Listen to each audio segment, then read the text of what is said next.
சேமின் வம்ச வரலாறு. சேமின் குமாரர்கள் ஏலாம், அசூர், அர்பக்சாத், லூத், ஆராம்.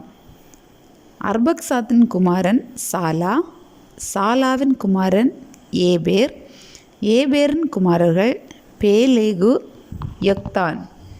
பேலேகுவின் குமாரன் ரெகு, ரெகுவின் குமாரன் செரூகு, செரூகுவின் குமாரன் நாகோர், நாகோரின் குமாரன் தேராக், தேராக்கின் குமாரர்கள் ஆபிராம், நாகோர், ஆரான். ஆரானின் குமாரன் லோத். யொக்தானின் குமாரர்கள் அல்மோதா, சாலேப், அசர்மாவேத், ஏராக், அதோராம், ஊசால், திக்லா, ஓபால், அபிமாவேல், சேபா, ஒப்பீர், ஆவிலா, யோபாப். ஆராமின் குமாரர்கள் ஊத்ஸ், கூல், கேத்தேர், மாஸ்.